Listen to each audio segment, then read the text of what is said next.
compartilhar aqui a minha tela. Então, tínhamos visto aquele exemplo 6.2 e visto aqui algumas figuras, ou melhor, uma figura ali que mostrava essa questão da saída da resposta invertida.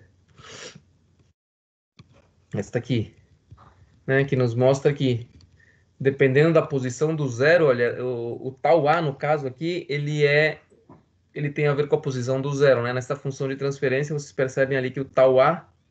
Opa, foi demais. Vocês percebem aqui que o tal A, ele está no numerador, tá certo? Então, ele tem a ver com a posição do zero. Lembra que o zero... Ali, ó. Lembrem que o zero é aquela posição, o valor de S, que leva ao numerador, né? O numerador, o de cima, o leva para zero. Então, nesse caso, na equação 6,14, vocês percebem que para que esse parênteses aí seja zero, o tal A tem que valer menos 1, perdão, o S tem que valer menos 1 sobre tal A. Então, essa é a posição do zero. E dependendo desse valor de tal A, então o zero pode estar ao lado direito ou ao lado esquerdo do plano complexo. E este gráfico que mostra isso, né? Aqui, ó, esta aqui é a resposta de um sistema quando entra sobre ele um degrau, e todo esse sistema ele sempre vai terminar no valor de 1 ali. E a sua resposta vai ser uma resposta exponencial. Porém, e isso depende do polo, tá certo? A resposta, o tipo de resposta, que é uma resposta exponencial. E se ele vai se estabelecer, né, se ele vai ser estável, depende da posição dos polos. Porém, com relação à posição do zero, que no caso está determinado pelo valor de tal A, as respostas podem ter diferentes formas de serem exponenciais e de chegarem no mesmo valor de forma estável. Então aqui vocês veem que para cada tal A desses, ó, tem o tal valendo 16, que é a curva mais acima, tem o tal valendo 8, que é a seguinte para baixo, assim por diante, até que tem uns taus ali de 1, de 0,5 e depois taus negativos.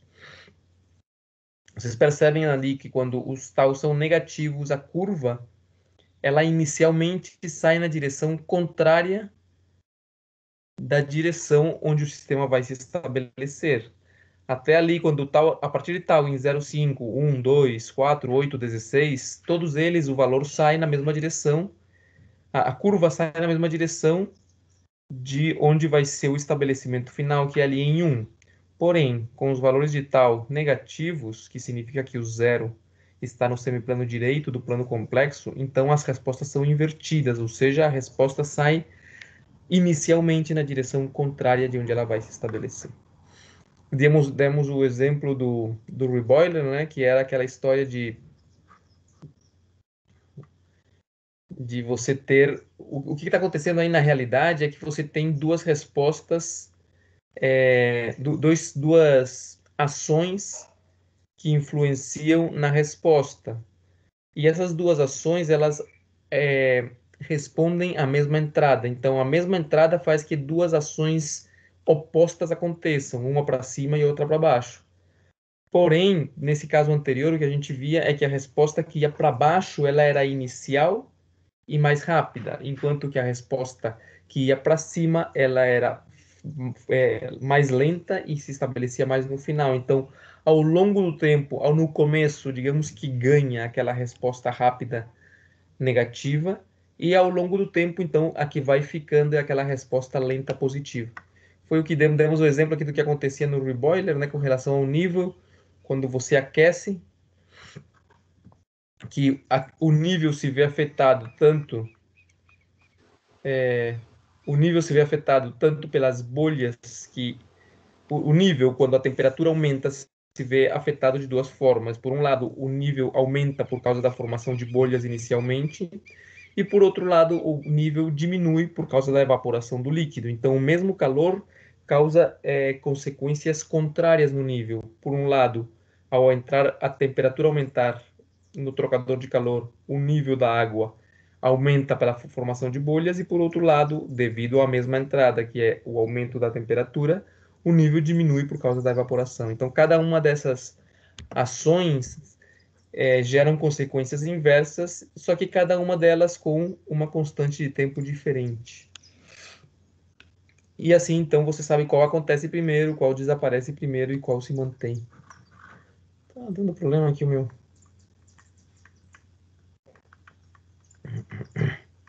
Ok, já falamos sobre isso, falamos sobre a questão do reboiler. Vimos aqui nesse gráfico de diagrama de blocos ali, então, as duas plantas, digamos assim, né, os dois efeitos, as duas funções de transferência que dependem da mesma entrada e cada uma afeta a saída de uma forma oposta.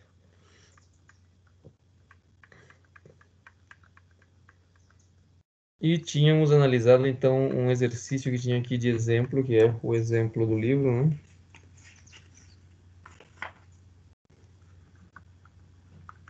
Que era esse aqui, ó, que ele dizia, ó, encontre um par de sistemas de primeira ordem que, em paralelo, sejam equivalentes outra vez com essa dúvida aqui. Um sistema um sistema deve ser com ganho unitário e cujo hot locus é esse aí. Então, esse daí é o lugar das raízes e dos polos. Vocês veem que aí tem dois polos negativos, um zero positivo, tá certo? E ele quer saber quais seriam esses dois sistemas que estão contribuindo. Você percebe que, como eu tenho um zero positivo, eu já sei que tem uma resposta invertida. Se eu tenho uma resposta invertida, então cada um das plantas ela contribui em direções opostas, com a mesma entrada. Porém, uma vai ser mais rápida. Veja aqui que este polo que está localizado em menos um quarto é um polo mais rápido, é um polo mais lento que este polo localizado em menos um.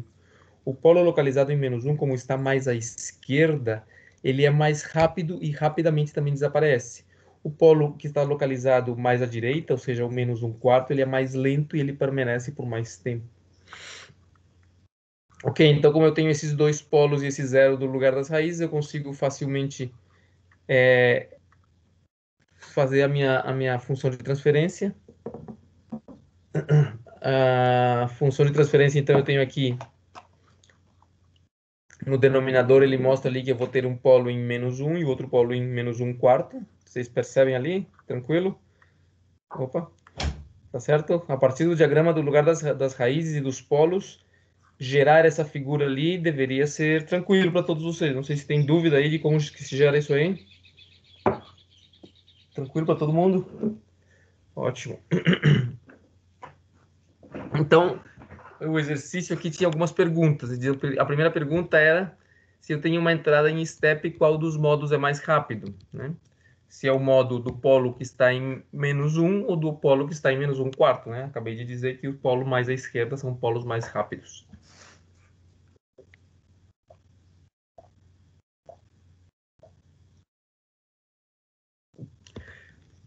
Eu posso analisar isso aqui também, né, Aí faz uma seguinte pergunta aqui, qual é o polo mais rápido, qual aumenta e qual diminui a saída? Qual dos dois polos faz com que a saída aumente ou que a saída diminui? E a terceira pergunta que era qual é a condição para que a resposta inicial seja crescente ou decrescente, né? Então, quando houver uma entrada nessa planta aí, uma entrada em degrau, a pergunta é como que a resposta inicialmente é, se é crescente ou decrescente, tá certo? No tempo, se ela começa crescendo ou começa diminuindo. Vamos ver então aqui a solução disso. Então, a primeira coisa foi, né, então, encontrar os dois sistemas.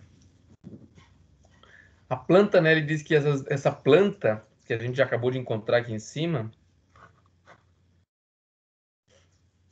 né, essa planta G de S, ele diz o enunciado que ela é formada por dois sistemas de primeira ordem em paralelo. Ó. Encontre um par de sistemas de primeira ordem que, em paralelo, sejam equivalentes a esse daqui, a esse lugar das raízes. Esse lugar das raízes é esta planta G de S, então ele está dizendo que esta planta G de S corresponde a dois sistemas de primeira ordem em paralelo. Então, o que a gente fez? Coloquei aqui, então, esses dois sistemas de primeira ordem em paralelo. Lembra que em paralelo eles estão somando as suas respostas. Se eles estivessem em série, em vez deste mais aqui, eu teria um menos, de acordo? Nesse caso, eu tenho aqui um mais, porque eles estão em paralelo. Ok.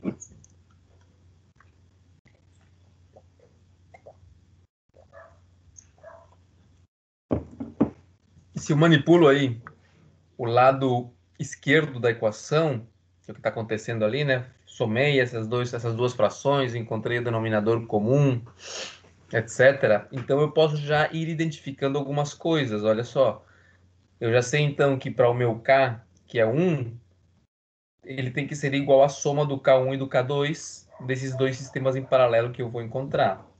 Tá certo? E já estou enxergando aqui também este 0,5 negativo, ele tem que ser igual a este parênteses que está aqui multiplicando o S.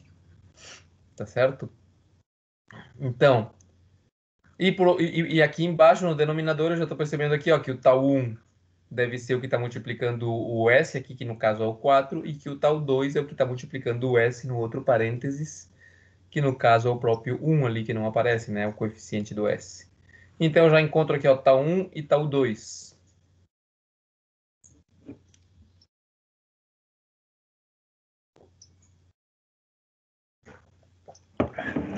Deixa eu abrir isso aqui no segundinho.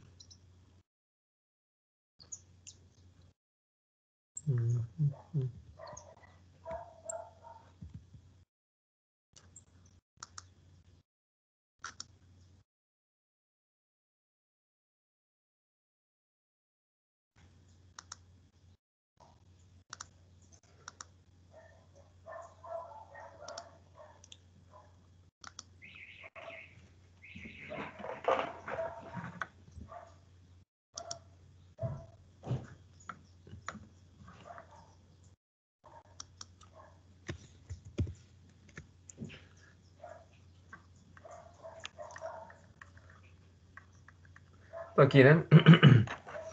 Então aqui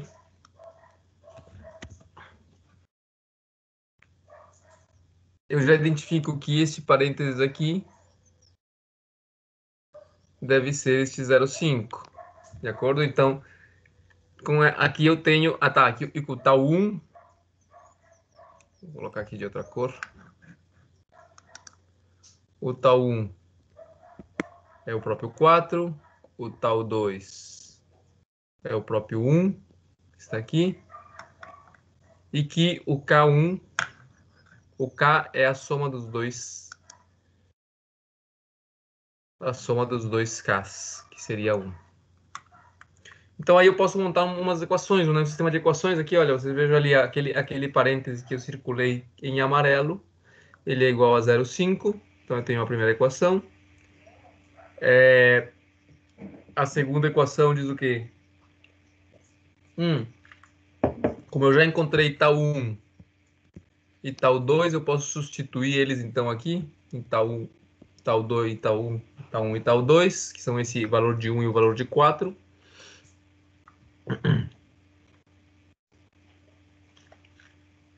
Eu tenho da minha outra equação aqui, dessas duas bolas vermelhas, que K valendo 1 é igual a K1 mais K2, então eu tenho essa terceira equação ali, que está no asterisco, tá certo? Portanto, então ali isolando o K1, ele é 1 menos K2,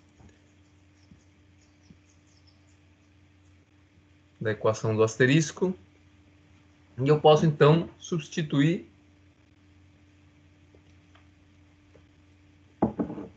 K1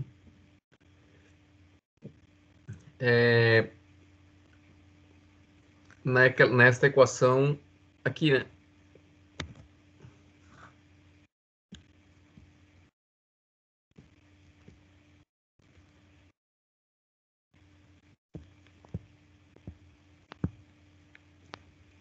Tá certo? Então eu estou substituindo o K1, acabei de encontrar K1 aqui embaixo, né? Estão vendo a linha verde ali, a seta verde, eu acabei de encontrar o K1, agora estou substituindo no asterisco preto, então eu tenho ali menos 1, que é 1 menos K2 mais 4K2 igual a menos 0,5.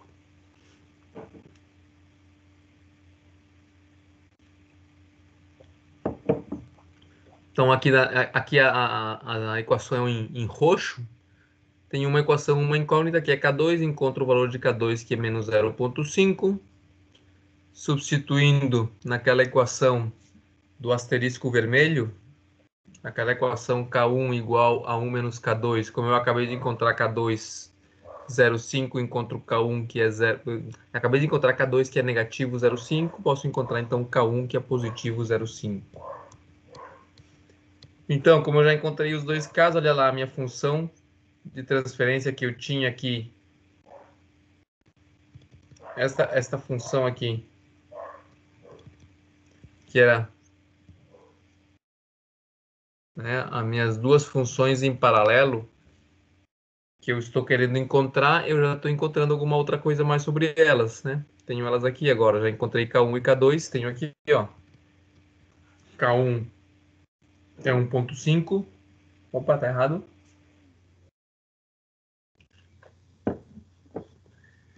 Deixa eu ver aqui onde está o erro. Estão vendo o erro ali?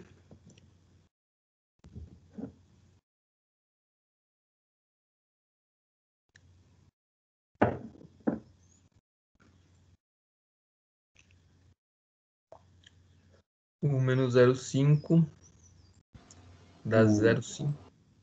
Estão vendo o erro ali ou não?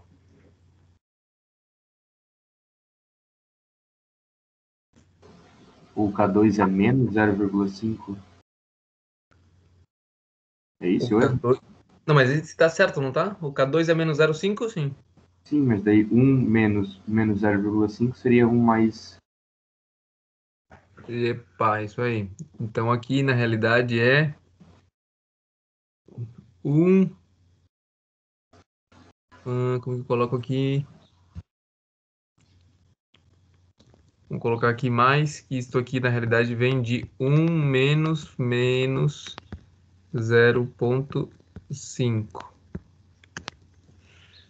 Isso aí. Então, 1 menos 0,5 dá 1 mais 0,5, que dá, então, aqui é 1,5. Tá certo? Isso aqui é 1,5. Ok, esse 1,5 está certo na equação seguinte, então eu tenho ali a minha equação, já encontrei a minha equação, os meus dois sistemas em paralelo. Vocês percebem ali que a segunda parte, aquele sistema que tem o que tem um numerador negativo, ele tem a contribuição em um sentido contrário do sentido da primeira parcela. A primeira parcela contribui positivamente e a segunda parcela contribui negativamente.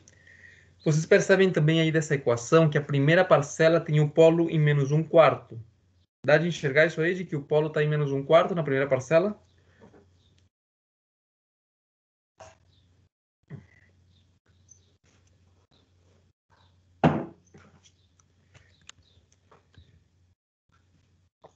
Deixa eu ver quem somos nós hoje aqui.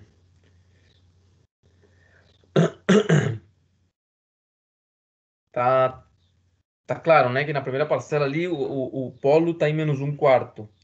Então, qual das duas parcelas vai desaparecer mais rapidamente? A primeira, a positiva ou a negativa? Vamos lá, quem que tá por aí? Isabela tá por aí? Sim. Pô, Isabela bem não tá hoje aqui. Francine. Bom dia, Francine, tudo bem? Bom dia, prof, tudo bem? Prof, eu tô um pouco atrasada no conteúdo, eu não assisti a última aula. Tá, Aí mas eu ali, não vamos lá. sei o Mas, do olha, polo. você consegue ver essa nessa função g de s que está aí em preto. Você consegue ver que tem duas parcelas, né? Duas frações. Você Sim. percebe que na primeira parcela o polo é menos 1/4? Consegue ver isso aí? Opa. Isolou a parte de baixo? Daí por isso que ficou menos 1/4? Lembra, o que que é o polo? O polo, lembra da definição de polo, o que que é? Não, prof, eu não lembro. O polo é o valor do S que faz o denominador igualar a zero. Ah, entendi. Então ali, se você pega esse denominador 4S mais 1 e iguala ele a zero, o S vai te dar menos 1/4. De acordo? Sim, E da outra fração, a mesma coisa, né? Se você pega o denominador S mais 1 igual a zero, o polo vai te dar menos 1. Certo? certo. Na realidade, isso daí veio porque desde o começo foi dado, né? Ele deu aqui, ó. Tá vendo aqui os desenhos, o diagrama de polos e zeros? Ah, Foi sim, dado, foi dado um polo em menos 1 e foi dado um polo em menos 1/4. Então, sabendo isso, foi que a gente gerou esta equação aqui, né? Ou seja, a partir desta informação, vamos escrever aqui, ó, a partir desta informação aqui, ó, a gente escreveu este parênteses e a partir desta informação a gente escreveu este outro parênteses. Tá certo? Sim. A minha pergunta é, destas duas parcelas, o que a gente fez foi fazer o quê? A partir desta g de s, que é uma fração só, a gente encontrou a pergunta do exercício, né? Encontre o par de sistemas de primeira ordem que, em paralelo, sejam equivalentes a essa função. Tá certo? Então, a gente fez aqui umas continhas e tal. Esses são os dois sistemas aqui, ó, em paralelo, ó. Este aqui é um e este aqui é o outro. E aí, a gente identificou os valores de K1, tal 1, K2 e tal 2. Fizemos umas continhas, encontramos esses valores e chegamos nessa equação preta aqui, ó. Certo? Já tá K1 já é 1.5, K2 é menos 0,5, tal 1 é 4 e tal 2 é 1. Beleza? Sim. A minha questão é, dessas duas frações aí, você percebe que cada fração ela tem uma contribuição em um sentido diferente, né? A primeira parcela contribui positivamente e a segunda parcela tem um menos lá em cima, vai contribuir negativamente. Qual delas desaparece mais rápido? A primeira? Por quê? Porque ela é menor e vai chegar mais rápido perto do zero. Não. Vamos lá. Seguinte. Jader, sabes me dizer, Jader, qual dessas duas parcelas desaparece mais rapidamente? Não, professor, sem condições, no momento. Sem condições. Vamos pro próximo aqui. João Vitor. João Vitor, tu consegue me dizer aí qual dessas duas parcelas desaparece mais rápido? Não, não é o menos um, professor? O menos um, a segunda parcela? Isso, porque está mais à esquerda do. Exatamente, João Vitor. A parcela que desaparece mais rápido é a segunda, porque tem o seu polo mais à esquerda. Vejam lá, ele tem um polo em menos um e o outro tem um polo em menos um quarto. Se vocês olham lá o desenho original, o dado, aqui ó, o polo que está em menos um, né? E o polo que está em menos um quarto. Então, o polo que está em menos um, ele é mais negativo, mais à esquerda, representa, de acordo com o que a gente viu lá, a interpretação qualitativa representa uma exponencial que cai mais rapidamente. Este outro polo que está em menos um quarto é uma exponencial que cai também, só que mais lentamente, de acordo? Porque está mais perto do zero, mais perto do eixo imaginário. Muito bem.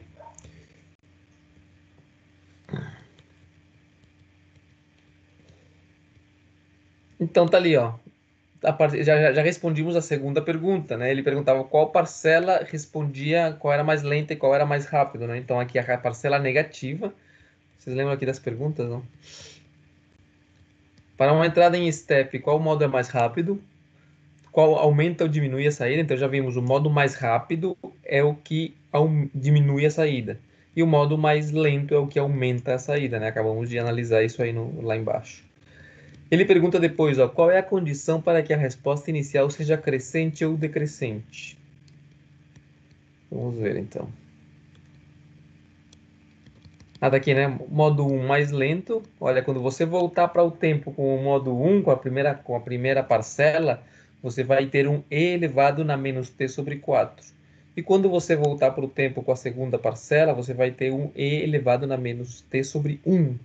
Tá certo? Então ele é mais rápido, ele mais rapidamente chega a zero. O menos t sobre 4, o elevado na menos t sobre 4 é o modo mais lento. Ok. Então no início, né, o modo 2, que é aquele modo que tem a saída invertida, né, a saída negativa, diz. No início, o 2 atua mais rapidamente, né? E também desaparece o seu efeito mais rapidamente. O polo está mais à esquerda. O modo 2 faz a resposta decrescer inicialmente, enquanto que o modo 1 faz a resposta crescer ao longo do tempo. Tá, também vai desaparecer, só que ele vai durar mais que o outro. Tá certo? Ok.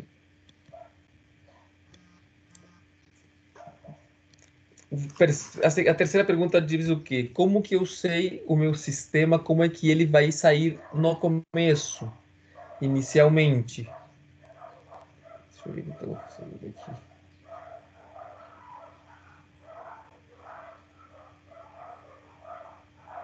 Beleza. Como que eu sei como que a resposta total é para onde que ela sai inicialmente quando entra um degrau? De acordo? Então vamos ver. Para identificar o comportamento da função crescente ou decrescente, né? Não sabemos ainda como que ela é, né? Se vai ser crescente ou se vai ser decrescente. Então, no início, tempo igual a zero, avaliamos o valor da função derivada em t. Então, vamos lá. Só que vamos fazer um esclarecimento aqui. Se você tem uma função, imagina uma função qualquer, tá? E ela começa para baixo. Como que você consegue dizer isso aí, né, de forma matemática, que a função começa indo para baixo? Você pode dizer que a função começa indo para baixo se você diz que a derivada dessa função, vocês lembram que a derivada é a reta tangente, né? Então, a reta tangente dessa função no começo, aí em zero, vai ser algo assim, ó. Então, se a derivada dessa reta... eu sei se a curva preta ela está saindo decrescente ou se está saindo crescente. Eu conheço isso aí pela inclinação da reta tangente a ela. Então, se a derivada dessa curva preta, que no caso é a reta vermelha, se a derivada dela no tempo zero é negativa, eu sei que ela está saindo para baixo, ou seja, decrescente. Se eu tivesse uma reta saindo para cima, né, inicialmente saindo para cima aqui, o que ia acontecer? Que a sua derivada, que seria a reta tangente no tempo zero, tá? A sua derivada no tempo zero, ela seria positiva, né? Então, a derivada seria positiva, a derivada é a inclinação da reta tangente, né? Aqui o ΔY sobre o ΔX, aqui positivo. Nesse caso aqui, o ΔY sobre o ΔX, né? No primeiro exemplo ali seria negativo. Então, com isso eu consigo saber, sabendo a inclinação, tá? Sabendo se a derivada da curva no tempo zero é positiva ou negativa, eu sei se a curva é crescente ou decrescente. Então, eu coloquei aqui o exemplo do seno, olha lá. O seno é essa curva vermelha ali. Y de seno de t. O tempo está passando, eu tenho um seno ali. Vamos ver aqui. Quem que segue aqui nas perguntas? Claudir. Claudir, o seno no tempo zero, assim como ele está aí... Perdão, o seno no tempo zero, que é a linha vermelha ali, ela sai crescente ou decrescente? Crescente? Crescente.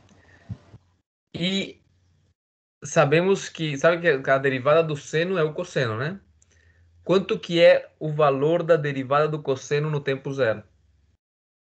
Quanto que é o valor da derivada do seno no tempo zero?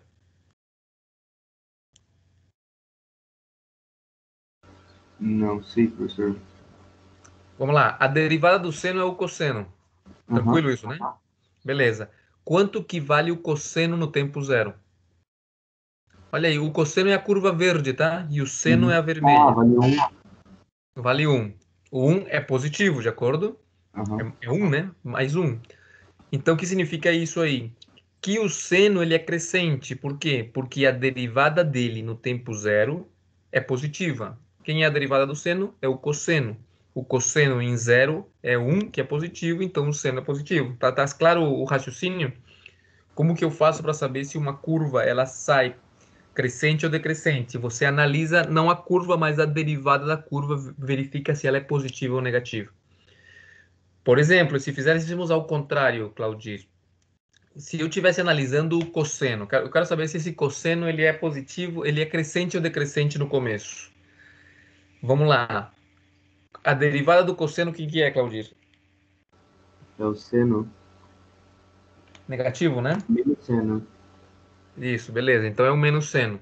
Se eu quero saber se o cosseno no começo ele é crescente ou decrescente, eu analiso a derivada dele no tempo zero. A derivada do cosseno é o seno, perdão, negativo, o menos seno. Quanto que vale o menos seno de zero? Quanto que é o seno de zero? Menos seno de zero vai dar menos 1. O seno de zero é zero. Hum. Tá certo? Seno de zero é zero. Então, o menos seno de zero vai dar zero também. Que significa que que a derivada é zero? Que significa que o cosseno sai como, então? Crescente ou decrescente? Decrescente. Não, é zero. A inclinação é zero. Não é nem negativa nem positiva. Entendi. Então, como que o cosseno sai inicialmente? Ele sai reto? Exatamente, ele sai reto. Se você olhar a curva do cosseno, que é a curva verde, no começo, no tempo zero, a inclinação dessa curva, ó, é zero. Ele sai inicialmente nem crescente nem decrescente. Ali, depois de um pouco de tempo ali, ele vai começar a cair, né? A sua derivada vai começar a cair. Por quê? Porque a derivada vai começar a ser o menos seno, e o seno começa a aumentar. Você vê na curva vermelha, à medida que o tempo aumenta, o seno sai de zero e começa a aumentar, então o menos seno começa a diminuir. E por isso a derivada do cosseno, o cosseno começa a se inclinar para baixo. Para que tudo isso aqui? Porque a gente quer averiguar o que acontece com o nosso sistema inicialmente, se o comportamento dele é crescente ou decrescente. Muito bem. Nós temos que o sistema é este aqui. Estão vendo aí o GDS? Esse aí é o meu sistema. Vocês lembram que GDS é a minha planta, minha função de transferência, e que se eu coloco ela numa caixinha, então a entrada, deixa eu ver aqui, acho que a entrada é só para usar as letras certas aqui que eu vou usar depois. Aqui, ó, Y e X. Então, a planta G de S, ele entra uma entrada, outra vez, que é Y sobre X ou X sobre Y? Y sobre X.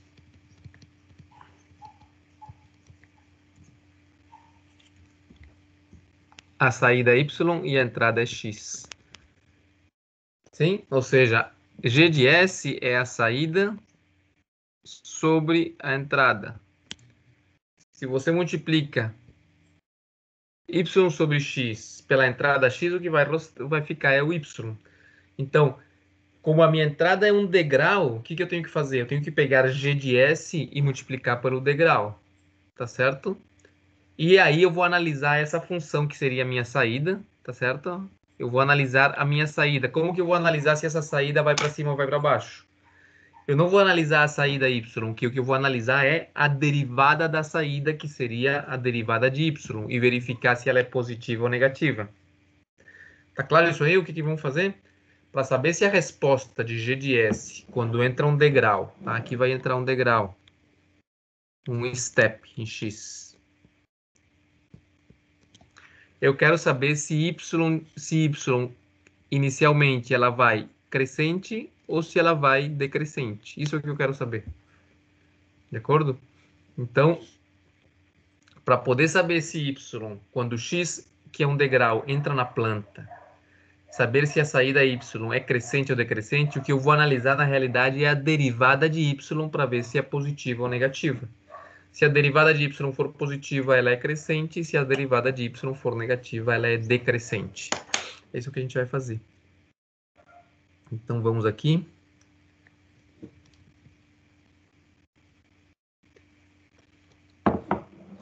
Claudir, se eu tenho uma função em Laplace e eu quero derivar ela, o que eu tenho que fazer?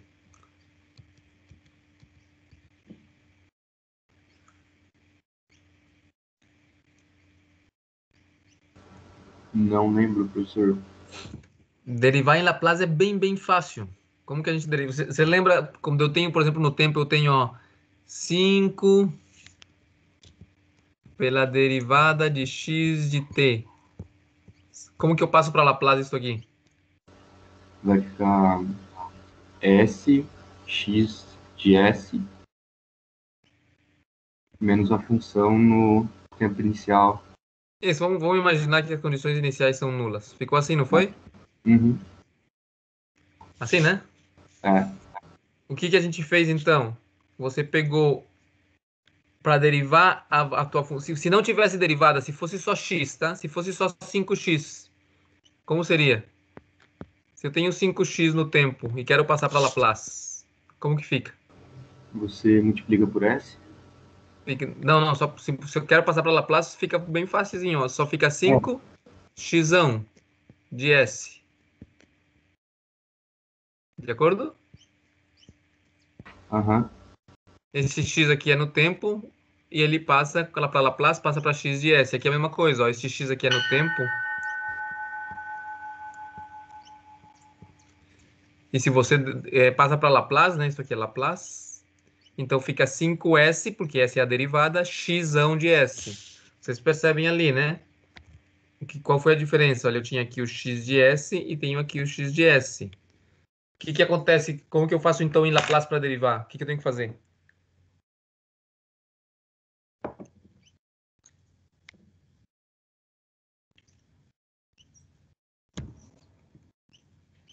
Se eu quero pegar esse 5x de S aqui, que está em Laplace, e quero derivar em Laplace, o que eu tenho que fazer?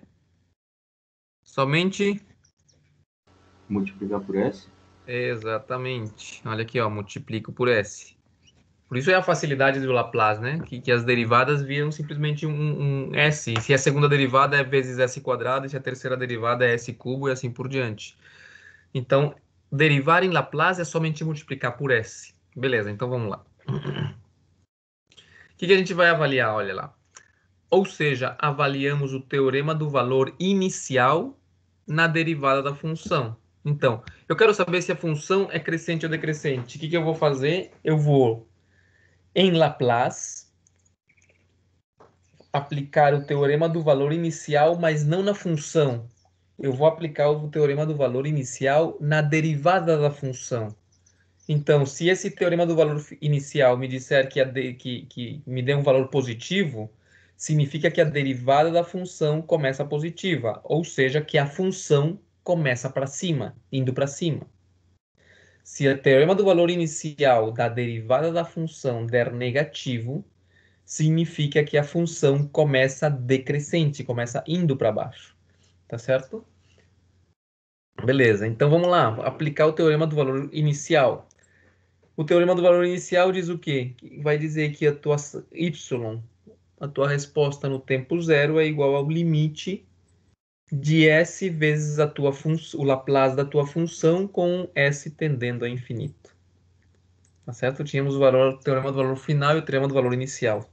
O teorema do valor inicial ele vai dizer que a função no tempo igual a zero é igual ao limite da mesma função em Laplace, tá certo? Olha, esse aqui é o Laplace da função, multiplicado por S e S tendendo ao infinito. Muito bem. Seguinte, Joana Miller. Joana, qual seria então a função que eu tenho que aplicar o teorema do valor inicial? Que função, a qual função que eu aplico esse teorema neste nosso exemplo?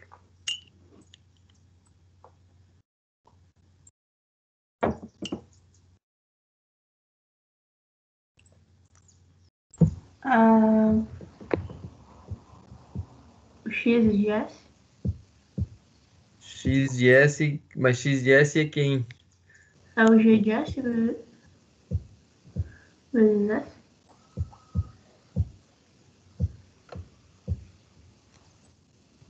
A G de S? G de S é a planta. Lembra, a pergunta é: o que acontece com a resposta quando na planta eu aplico um step? Eu quero saber se a resposta ela sai crescente ou decrescente quando na planta, que é a G de S, eu aplico um step X. Então, qual é a função que eu tenho que analisar? X, G ou Y?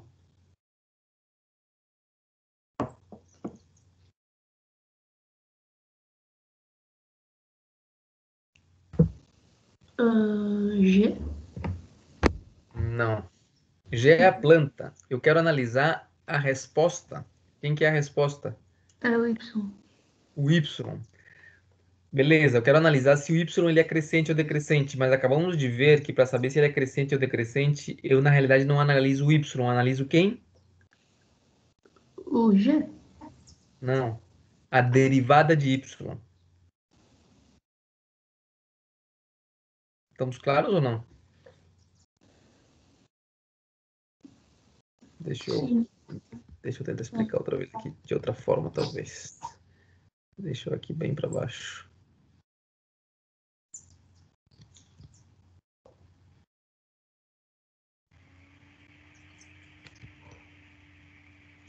Vamos lá, deixa eu tentar explicar de outra forma aqui. Eu tenho uma planta, de acordo?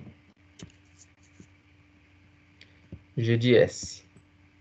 Que já encontrei ela lá, agora eu não lembro dos números, acho que é 1,5 sobre 4 tal S.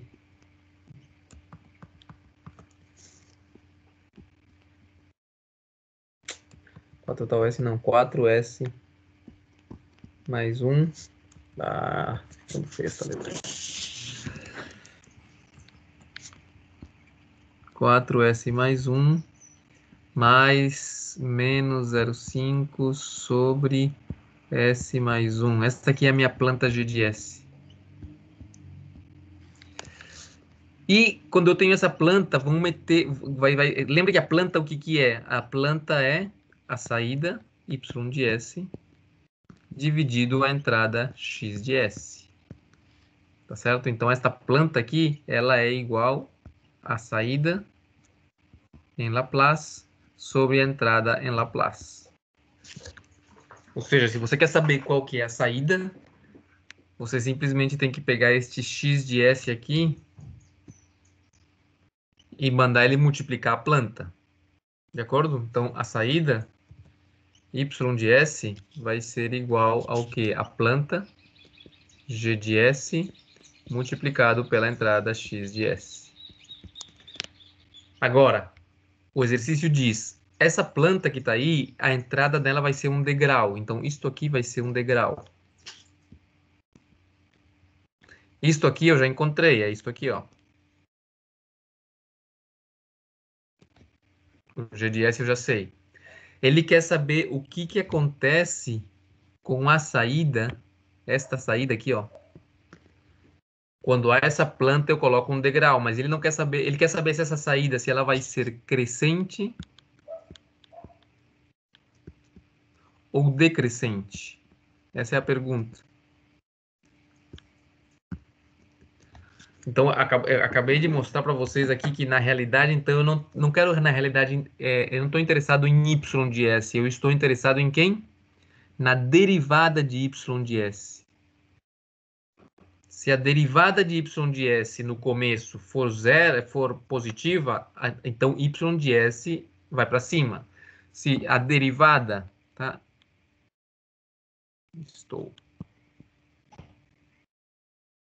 Então você vai ter que derivar G de S vezes X de S.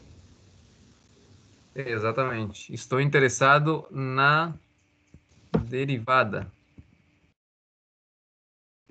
de Y de S no tempo zero, no tempo inicial. Por quê? Porque quando eu encontrar essa derivada de Y de S no tempo inicial, se ela for positiva, então a minha reta Y de S começa crescente.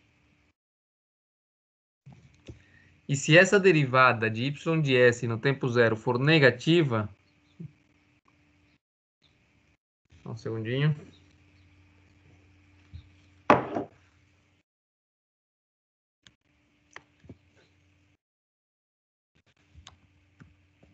Se ela for negativa, então Y começa decrescente.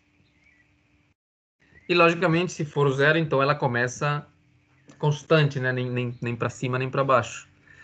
Então, eu tenho que avaliar não y de s, mas a derivada de y de s. Mas acabou de dizer o Claudir aqui que derivar em Laplace é muito fácil. O que a gente tem que fazer, então? Quem que eu vou analisar?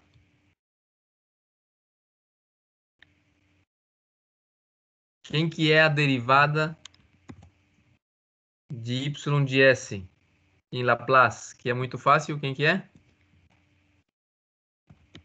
Joana. É y vezes y de s, que é o teorema do valor final, é isso? Não, antes disso aí, antes de avaliar no tempo, eu só quero saber ali, a bolinha azul ali, ó, derivada de y de s, quem que é? Como que eu calculo a derivada de y de s em Laplace? Que é muito facilzinho. Lembra? A Em derivada Laplace, de s vezes do x de s? lembra? Em Laplace, se eu quero derivar y de s, o que eu tenho que fazer? Multiplicar por quem, Claudir? Por s. Por s, isso aí, ó. Esta aqui, ó, é a derivada de y de s. Isto aqui, ó, é a derivada de y de s. Beleza? E aí, isto aqui, nesta função que eu acabei de encontrar aqui, é que eu vou aplicar o quê? O teorema do valor inicial. Para saber se... O que o teorema do valor inicial vai me dizer? Que se essa função no começo, no tempo zero, se ela é o número que ela tem, se ela é 5, se ela é 7, se ela é menos 15, sei lá o quê. Então, aplicando esse teorema do valor inicial, eu vou poder saber se ela é positiva ou se é negativa para poder concluir se o y começa crescente ou decrescente. Ficou claro?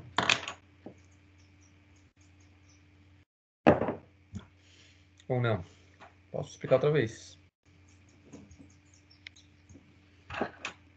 Mas Joana, tu claro? tu vai saber qual é o comportamento do y? Por exemplo, como se ele fosse um seno, tu saberia isso? Sim, eu vou saber, claro. Porque aqui, ó, quem que é y? Agora vamos para trás, então. Quem que é este y aqui? Deixa eu ver aqui, ó. É Quem g que de é, s vezes x de s. quem que é este y aqui? Esse y de s tá aqui, não é? Sim. E o y de s é o quê? É o g de s pelo x de s. Só que quem é o g de s? Tá aqui. E quem que é o degrau? Tá aqui. O que é um step em Laplace aqui? Já sabemos isso aqui de memória. Como que é um step aí de magnitude m? Sobre m sobre s. Mas M. então não é a mesma coisa que tu fazer o limite da g de s, porque o step vai se cortar com o s que tu tá multiplicando. Sim, sim, vai ser. Só que eu não posso concluir isso antes, né? Porque, claro, algumas coisas ali vão se cortar, a gente vai ver agora, mas só que eu não posso dar esse passo antes, né? Eu tenho que ir fazendo em ordem para poder depois ter a minha expressão e cortar o que for preciso, né? Certamente vai ter umas coisas que vão se cortar ali. Tá claro? Uhum. Então vamos lá.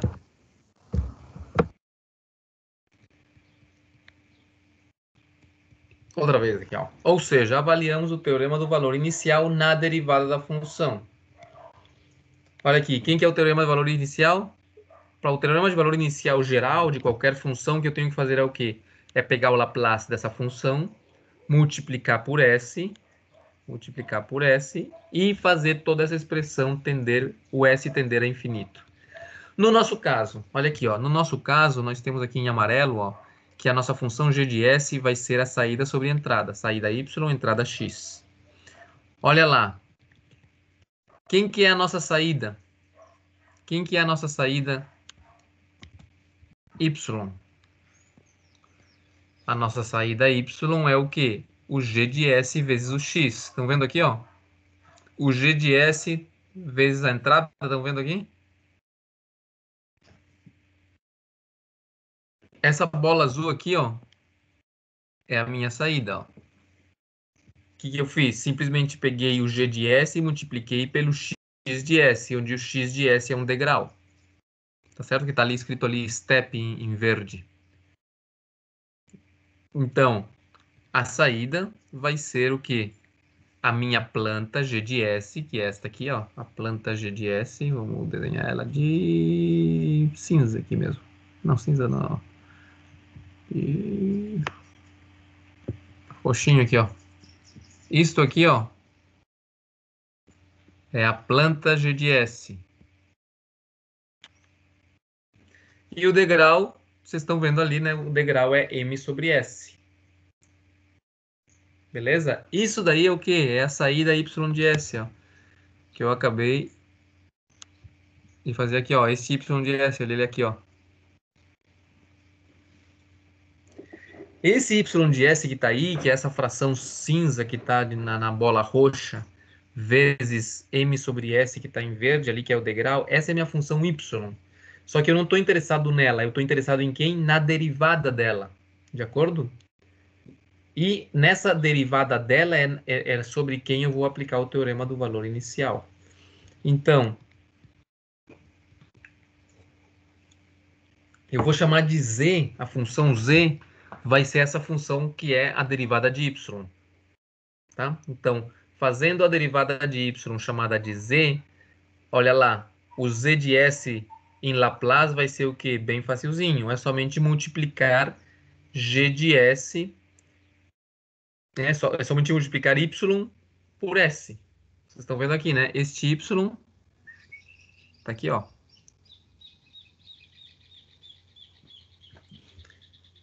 Se eu multiplico por S, então eu tenho Z. O que é o Z? É a derivada de Y. Em Laplace, derivar é somente multiplicar por S. Essa é a minha expressão Z. Essa expressão Z é na qual eu tenho que aplicar o teorema do valor inicial, para saber quanto que ela vale no começo. Se for positiva, a minha função Y é crescente. Se for negativa, a minha função Y é decrescente. Então, vamos lá. Olha ali. Estão vendo ali, né? O S da derivada, o G de S é a planta e o verde step é a minha entrada em degrau. O que eu vou fazer agora, então? Avaliar o teorema do valor inicial em Z de S.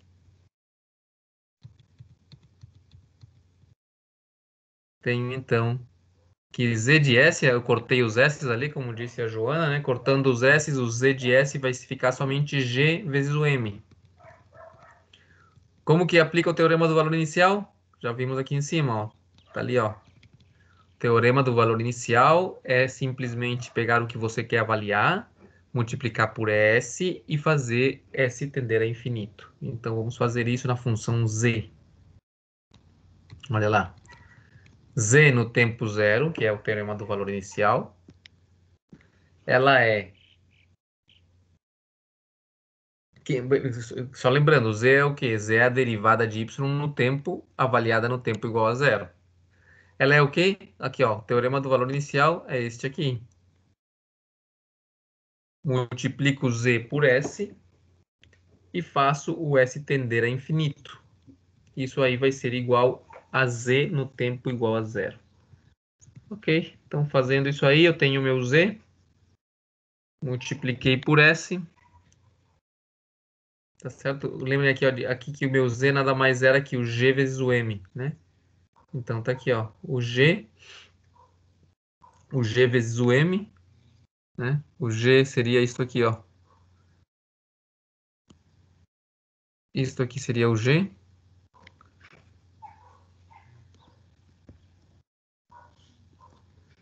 Vezes o M, tá certo? Esse é o Z, e ainda multiplicado por S. De onde que saiu este S daqui?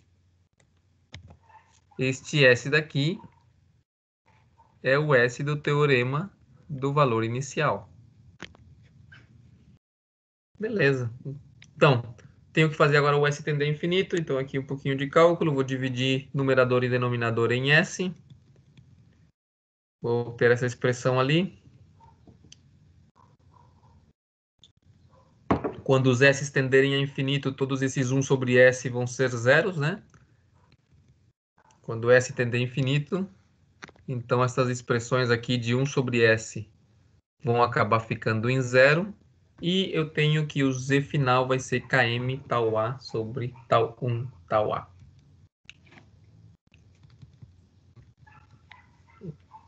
Vejam lá que se tal A Lembrem que tau 1 e tau 2 são constantes de tempo, né?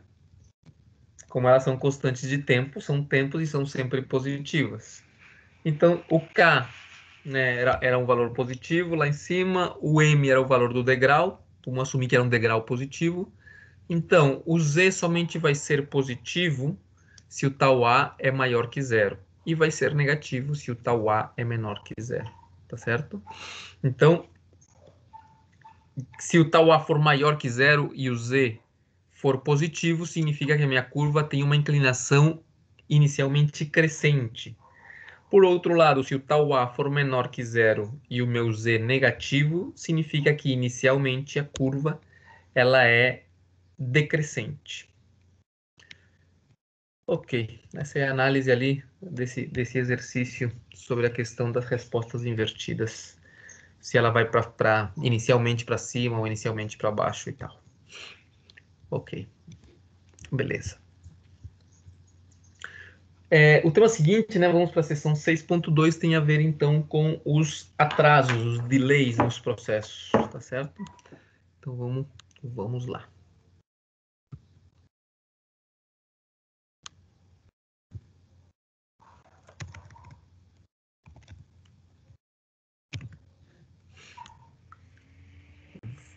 Vou passar aqui uns videozinhos, vocês me dizem se estão escutando eles bem.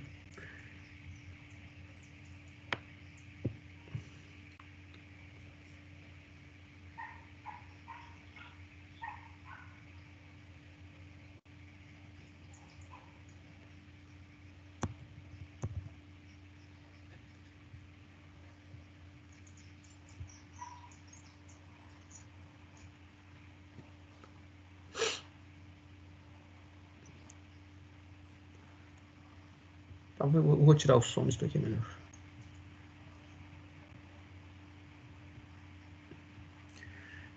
Então, vamos falar sobre atraso, tá certo? Sobre delay, sobre retardo.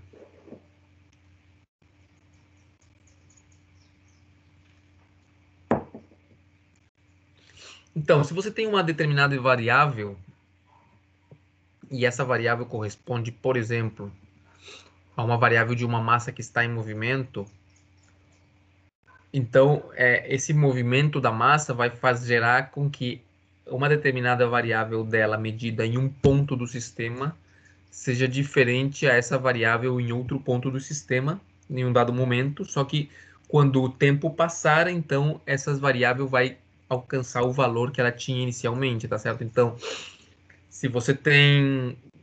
Um segundinho, vou parar aqui um segundinho. Se você tem Vou aproveitar aqui este papel aqui. Se você tem uma tubulação, digamos. Tem uma tubulação aí e por aqui então vai fluindo uma massa de um determinado fluxo que foi aquecido. Então ele tem aqui uma temperatura. Tá certo? Uma temperatura. Só que se ele está sendo aquecido aqui e você ligou esse aquecedor em um determinado instante, tá? E você tem aqui um ponto e outro ponto aqui. Inicialmente, imagina que o teu aquecedor está desligado. Então, o fluxo está acontecendo e essa temperatura e essas duas temperaturas são iguais. No momento em que você acende o aquecedor, tá certo? No momento em que o aquecedor ele é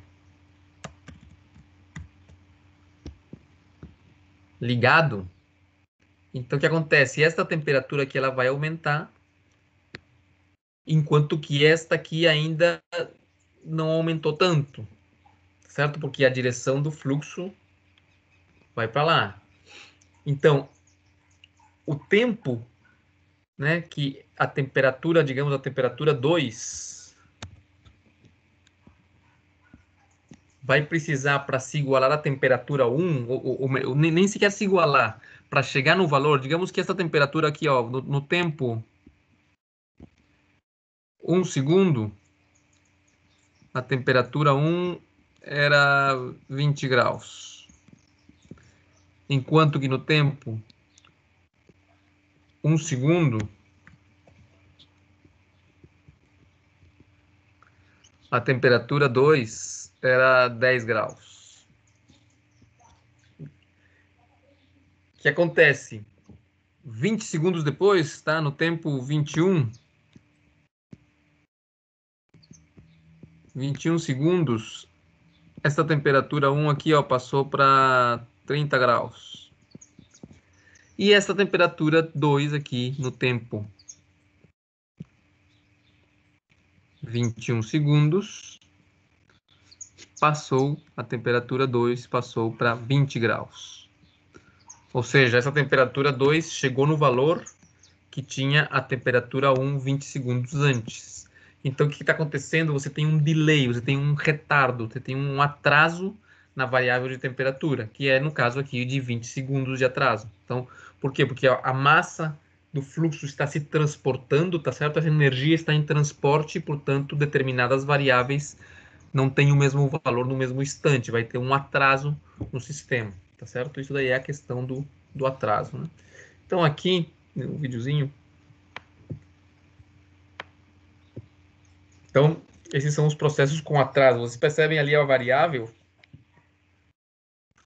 x é a medida de uma determinada variável e o y é a medida da mesma variável, só que uma distância mais na frente, ou seja, um tempo mais na frente que precisou passar. Então, a variável y vai medir o que mediu a variável x, só que atrasada, nesse caso, atrasada a um tempo θ.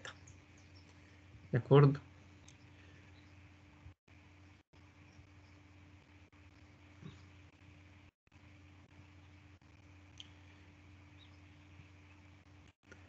Então tá ali, ó, o movimento da massa ou da energia gera um retardo, tá? Você tem uma massa em movimento.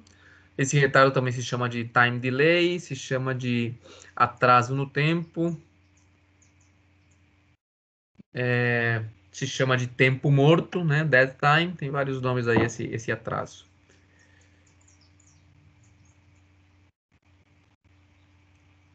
Então olha lá, por exemplo, se x é a concentração de um dado fluido em um dado ponto 1, e y é a concentração do mesmo fluido, a mesma concentração, só que em um dado ponto 2,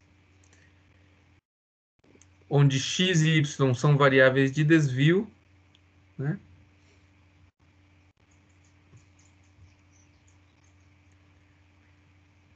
Um segundinho, variáveis de desvio, just.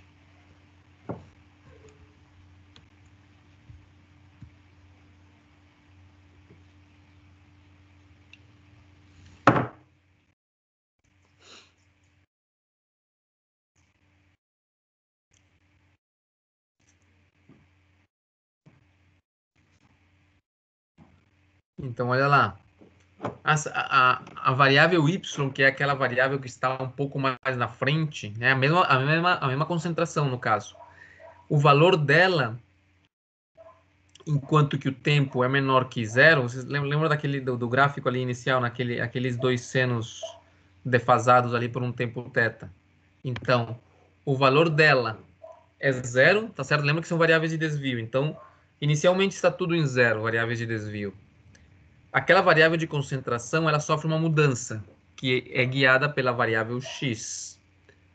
Só que a variável y, que é a mesma mudança, a mesma concentração, só que mais na frente, ela só vai sentir essa mudança um tempo θ depois. Então, enquanto que o tempo θ não chega, ela vai continuar em zero.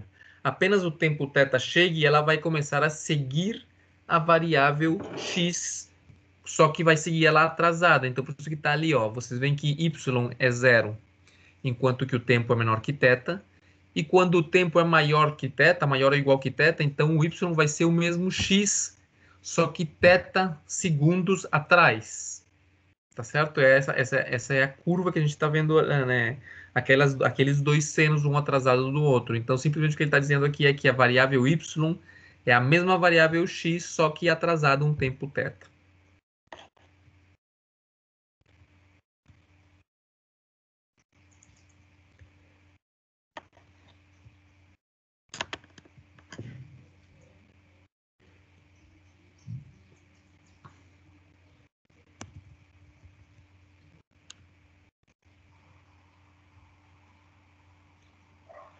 Em Laplace, esse tempo morto já sabemos também representá-lo, né? A gente já viu isso aqui. Então, temos a função f.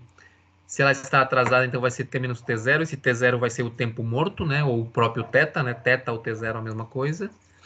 E temos, então, que ele vai ser multiplicado por uma função step. Lembra que aquela função step é aquela função que vale 0 ou 1, dependendo se o seu argumento é positivo ou negativo.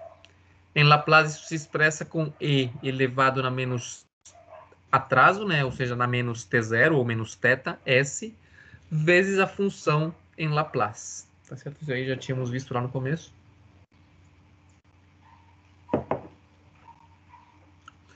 Então, ó, a gente poderia dizer que temos uma função de transferência para o atraso. O que seria a função de transferência do atraso? Seria simplesmente o e na menos θs, ou o e na menos t0s. Então, poderíamos dizer que o atraso é um bloco, tá certo? No meu diagrama de blocos, que é representado por e elevado na menos θs.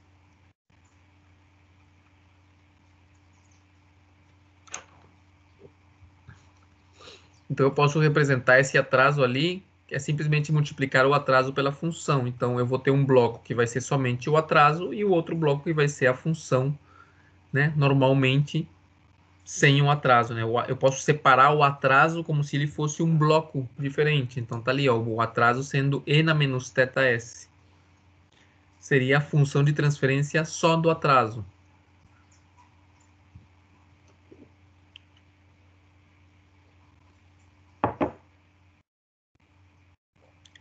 Essa função de transferência, assim como ela está, ela é uma função de transferência não realizável. Lembra que a gente analisou lá sobre a questão dos polos, que eu tinha que ter mais polos do que zeros para que a função fosse realizável. Então, a gente, em geral, substitui esse e na menos θs, que é a função não realizável, por algumas aproximações de atraso, de acordo com o que a gente vai ver aqui. Estamos na seção 6.2 do livro, tá? Processos com atrasos no tempo. Então, a gente pode até modelar esse atraso de formas diferentes para poder aplicar ela no sistema em que sejam processos realizáveis.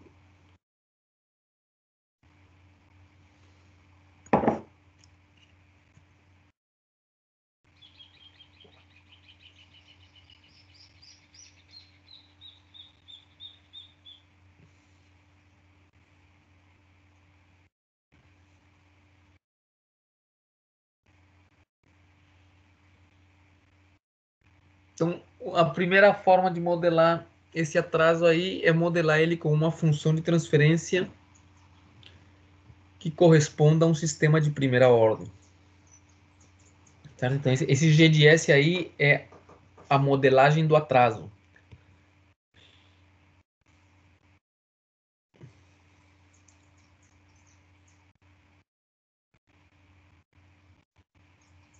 Então, o que se faz é modelar ali, vocês veem ali uma modelagem desse atraso, que era o e na menos θms, que esse θm seria o atraso, só que agora eu vou colocar ele junto com uma planta de primeira ordem, né? Vocês veem ali o tau m seria a constante de tempo dessa planta.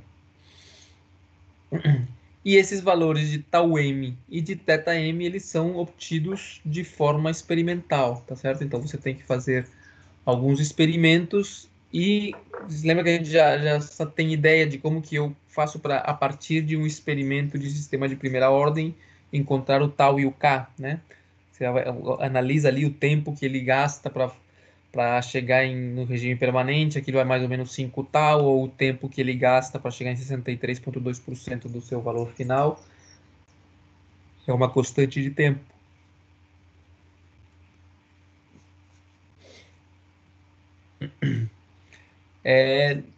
Quando a gente faz essas aproximações, tem que considerar que a constante de tempo ela tem que ser bem menor que o atraso, tá certo?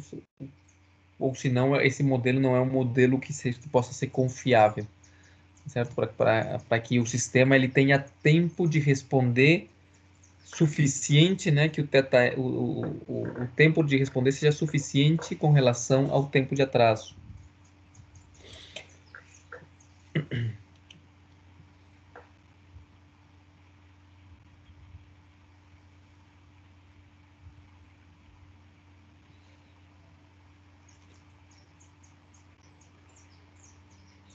Outra forma de representar o atraso, né?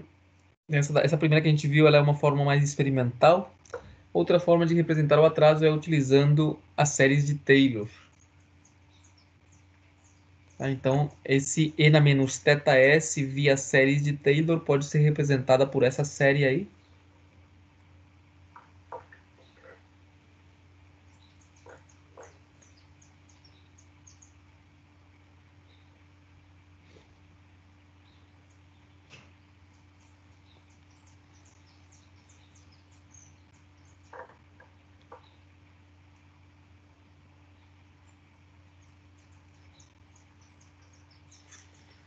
Essa série de Taylor ela pode ser representada por um par de aproximações que se chamam aproximações de Padé.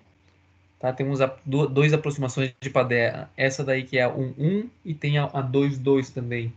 A gente não vai se entreter aqui na nosso curso aqui com a dedução dessas fórmulas aí. Simplesmente vamos usar, nem precisa decorar nem nada disso. Simplesmente vamos utilizar essas aproximações do atraso, né? Como que eu posso aproximar esse atraso de tal forma que não me apareça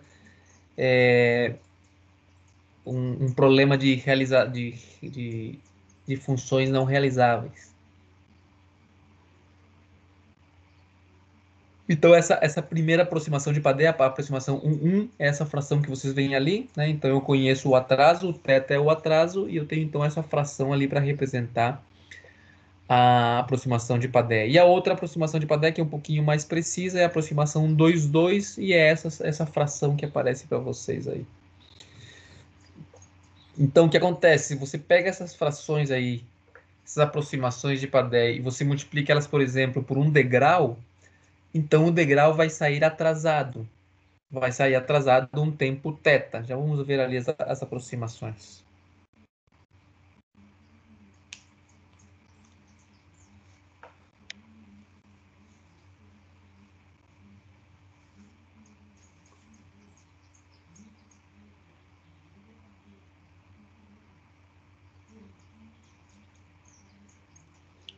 Novamente aqui, né,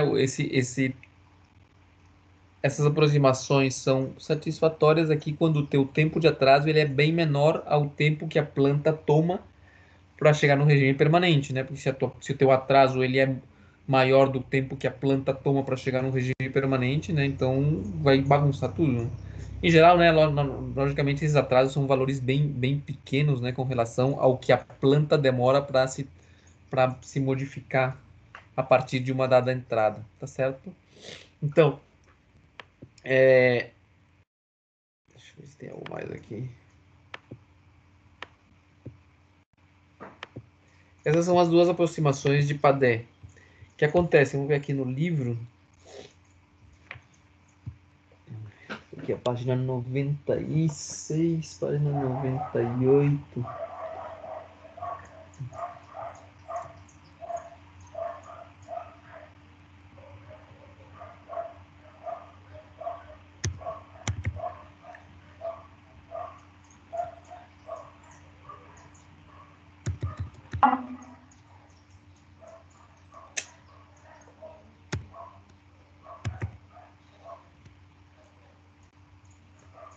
Olha lá. Página 98. Temos aí a questão do atraso, né?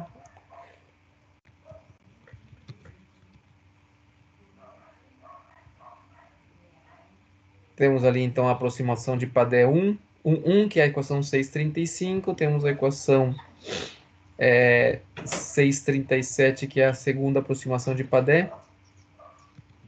Estão vendo elas duas ali? 635 e 637. Então, o que acontece? Se você coloca uma função de transferência dessas aí, a 635, a 637, insere com algo, com alguma outra função de transferência, o que vai acontecer é que essa segunda função de transferência vai ficar atrasada. Olha ali, por exemplo, que número que é? Figura 67. O que a figura 67 está mostrando? Ó? A figura 67 está mostrando a 67A está mostrando o quê? A resposta de um degrau tá certo? A figura A, a resposta de um degrau, se você tem esse degrau atrasado no tempo θ, ou seja, a resposta perfeita deveria ser o quê? A linha tracejada ali, tá? Tô na figura 6.7a. Então, se você tem um degrau, um step atrasado um tempo θ, a resposta perfeita deveria ser a linha tracejada que está acontecendo ali. Então, no instante θ, o degrau deveria acontecer. Só que, claro, essas são aproximações. Então, se você usa a primeira aproximação, a aproximação 1 de Padé, o que você vai obter é aquela reta ali G1, que ela de alguma forma se aproxima a essa linha tracejada, digamos. E a aproximação de Padé 2,2 seria a função G2, tá certo? Então, se aproxima um pouco melhor, vocês percebem que ela no começo tem ali um valor ali, ela começa em 1, depois ela dá uma descida e depois ela tenta se acomodar, mas ambas, tanto G1 como G2, são aproximações ao que deveria ser um degrau no tempo que só começa a acontecer no tempo θ, né? Um tempo atrasado.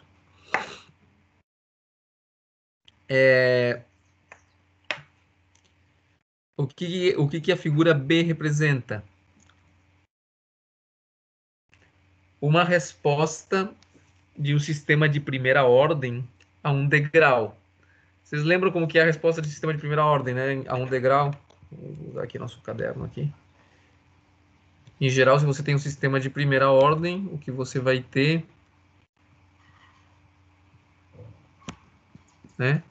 Se você tem um degrau, o que vai acontecer com o sistema de primeira ordem é isso aqui, né? O tempo passando, e aqui a resposta y, tá certo? Então, se isso aqui estivesse atrasado um tempo θ, o que deveria acontecer mais ou menos é algo assim, né? Opa.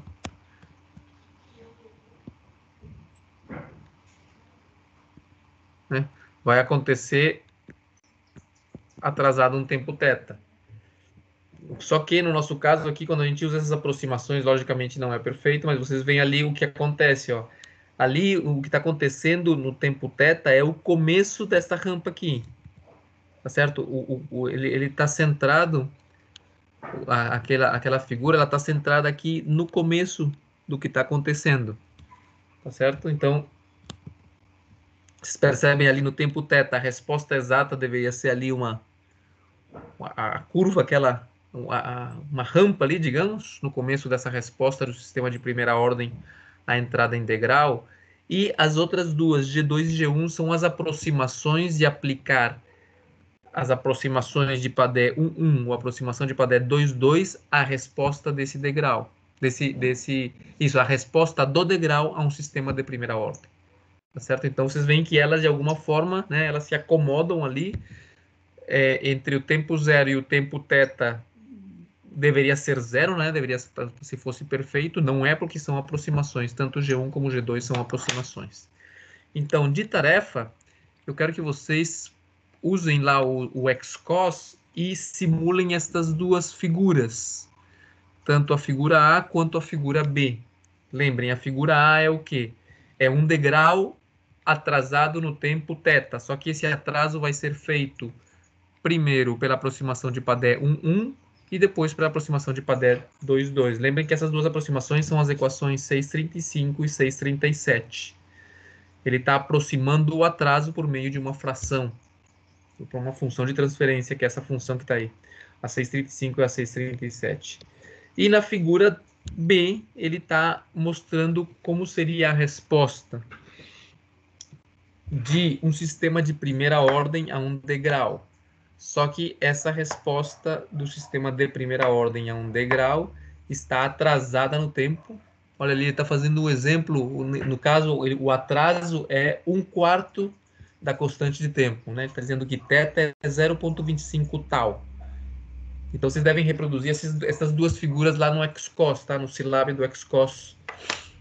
E mandarem lá pelo Moodle. Eu vou colocar para vocês a tarefinha dessa figura 6.7. Basicamente, o que vocês estão fazendo aqui é simular o retardo através de duas funções ali que são as chamadas funções de Padé.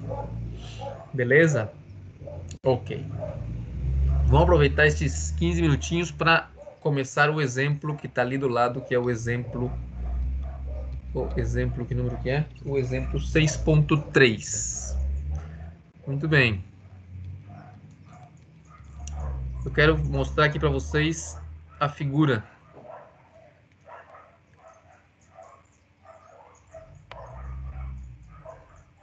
Para ver o que a gente pode interpretar dessa figura aí.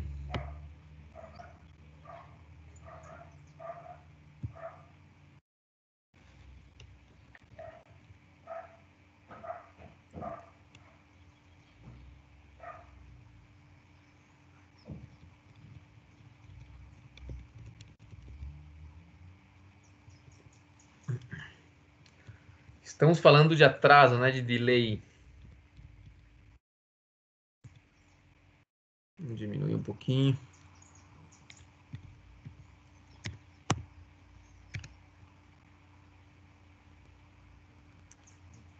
Outro pouquinho mais.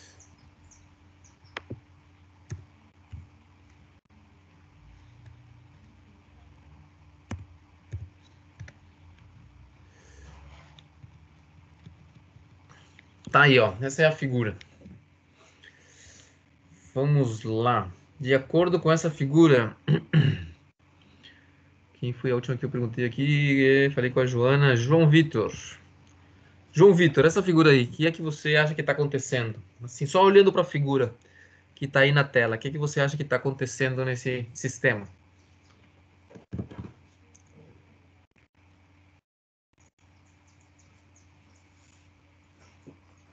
Ele está sendo realimentado? Sim, mas o que... Sim, tá certo, né? Tem um... Isso aqui não é um diagrama de blocos, não, tá? Isso aqui é um tanque, né? Conta para mim o que se enxerga ali. Você está vendo um tanque? O que está acontecendo aí, por favor?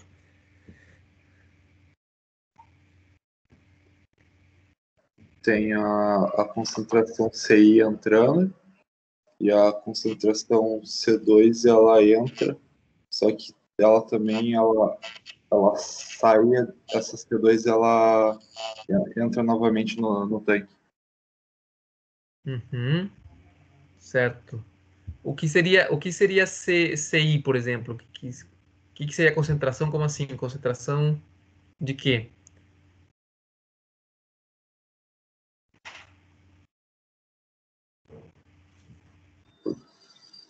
Concentração de massa, professor? Esse C ali, tanto o CI como o C2, tá certo? São a concentração de um dado componente ali que ele não disse qual é, não estamos vendo aqui, né? Então, sei lá, a vazão Q está em unidades de metros cúbicos por minuto. E desse metro cúbico por minuto, cada metro cúbico, 60% dele é componente A, ou 30% dele é componente A. É um determinado componente, né? Uma fração daquilo ali é uma determinada componente, né? Pode ser uma fração mássica ou uma fração volumétrica, dependendo. Certo. E o que significa esse θ1 e esse θ2 ali? O que significaria o θ1, João Vitor? Você está vendo aquele AT ali. O que é aquele AT ali naquela bolinha?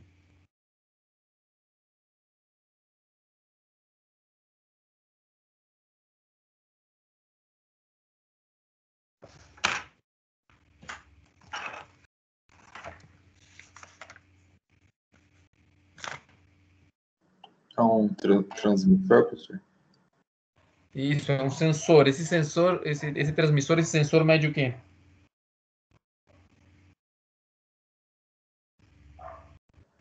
O delay? Não. Lembra o que significa o A, o Azinho?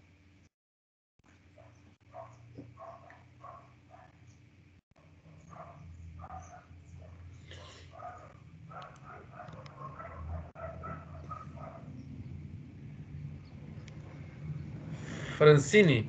Tá aí, Francine? Tô sim, prof. Você lembra o que significa esse AT aí? É...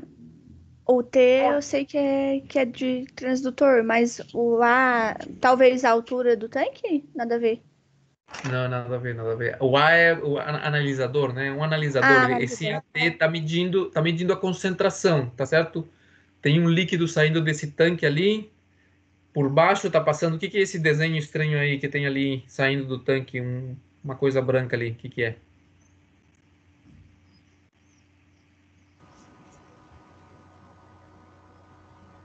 Tá vendo ali na saída do tanque embaixo tem ali uma coisa branca ali. O que que é isso aí? Uma bomba, prof. Epa, isso aí é uma bomba, muito bem. Depois da bomba, então, ele tem ali um analisador, ou seja, que naquele ponto lá, depois da bomba, ele está analisando a concentração do fluido que passa por aí, está analisando a concentração, sei lá, vamos imaginar que ele está medindo a concentração de um dado elemento A. Então, Ô, prof, ele mas mede só um pouquinho. Se tivesse, por exemplo, ali no transdutor T e T, seria o transdutor da temperatura daí, né? isso, se fosse T e T seria transmissor de temperatura. Tá. Aqui é um transmissor de análise, né, de composição química, digamos, né, de fração mássica, de porcentagem de um dado elemento. Beleza. Francine, então, o que significa esse θ1 ali? O que você acha que é esse θ1 que está ali?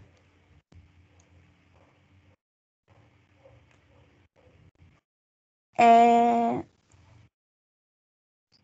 o delay entre a saída e depois que eu arrumei a saída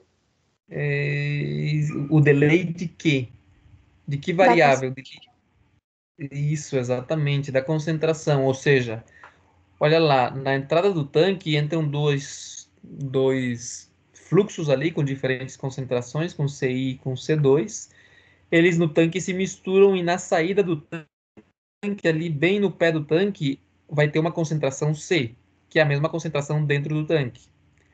Só que nesse instante, ou melhor, o sensor AT, ele só vai sentir essa concentração que está acontecendo no pé do tanque, ali na saída do tanque, só vai sentir a mesma concentração com um atraso θ1. Digamos, se θ1 fosse 10 segundos, o que significa?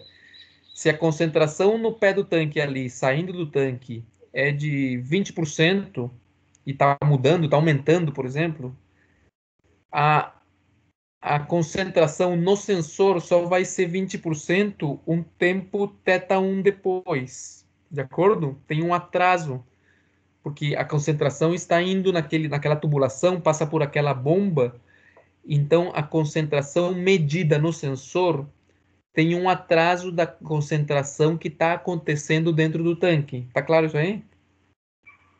E que seria o θ2, então, Francine? seria um novo delay baseado nessa nova concentração? Isso, então aqui seria o θ2.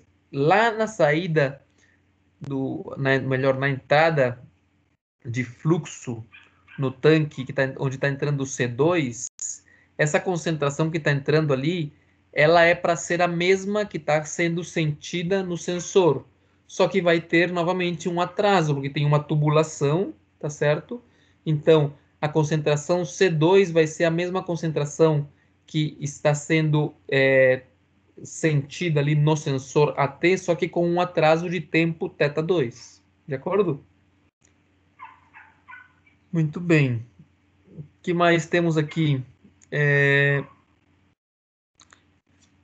Vamos lá, seguinte. Francine Jader.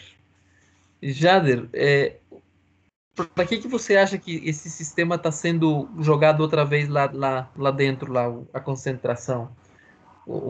Essa entrada que leva o C2 ali, por que será que ele está pegando o que tem no fundo do tanque e jogando outra vez lá dentro?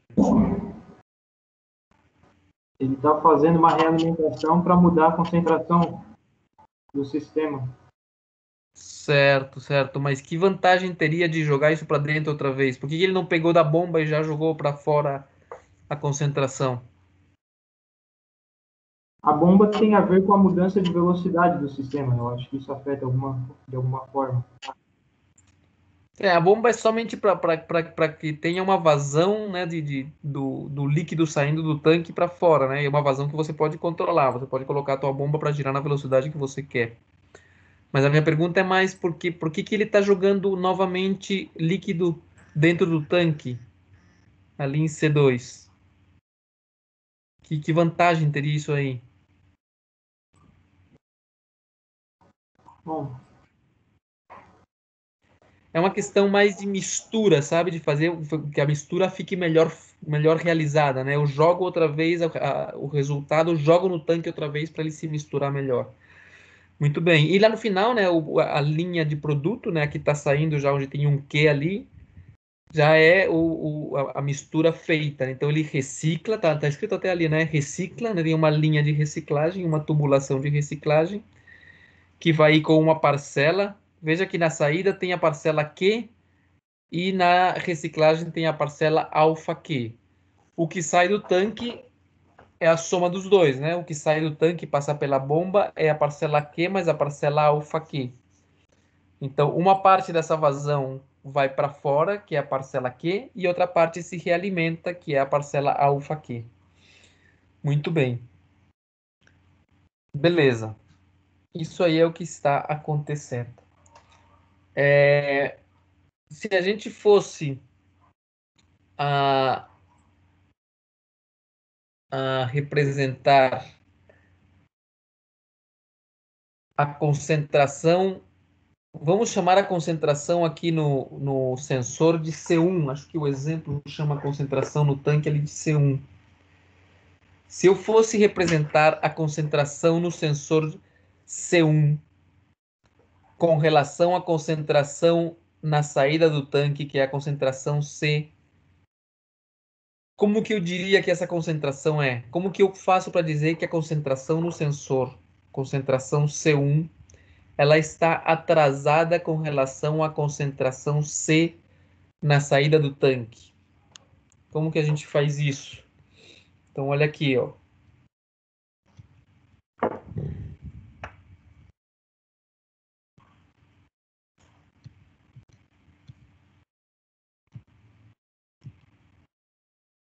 Opa, opa.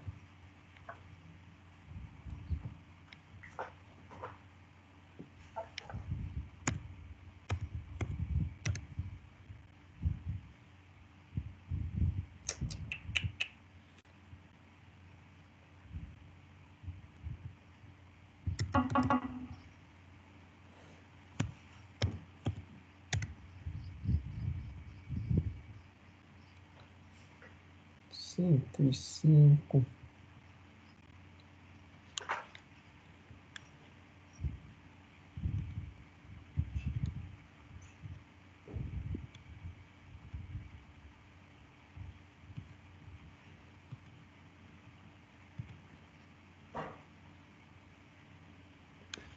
Qual que eu tô? Eu perdi tudo aqui. Página 99.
Olhem ali, ó, se vocês conseguem ver a equação 641. O que essa equação 641 está dizendo?